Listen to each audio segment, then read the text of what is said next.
So I hope you all are doing well.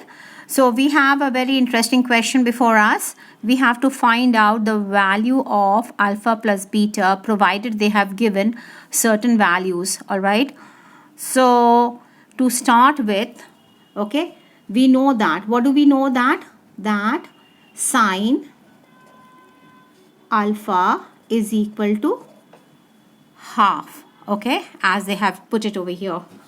But do we not know that sine alpha could then be equal to sine 30 degrees?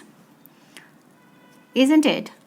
So why so? Because since sine 30 degrees has a value of half.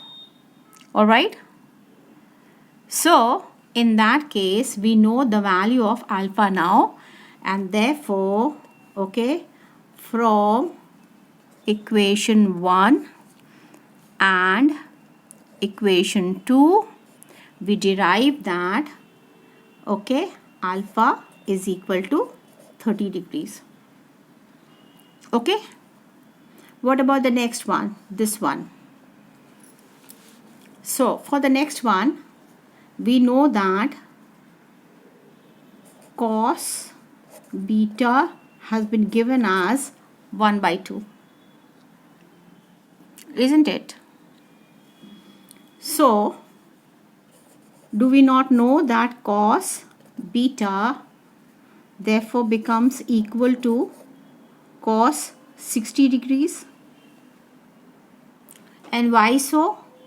Because we know that cos 60 degrees has a value of half.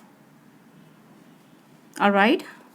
So let's assume this is equation 3 and this is equation 4.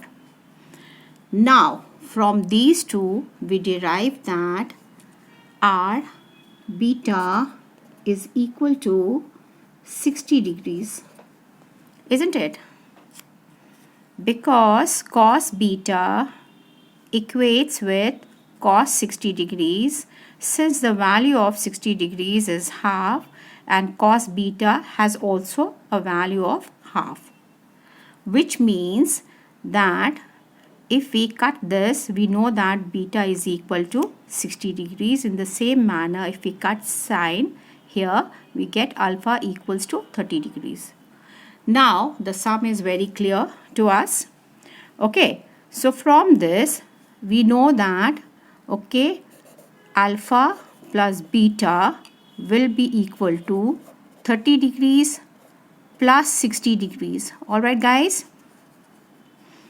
from here alpha 30 degrees and beta 60 degrees from here, which means it's 90 degrees together, which means from the options laid out to us, okay, we know very well that option 2 is the correct answer. So option 2 is correct. Alright guys, so I hope it is clear now and you have understood the process behind. So this sum is small yet very significant for your exam guys. So I hope you have understood. In case there is any query, do write to me in the comment box. Thank you so much for watching. Thanks a lot.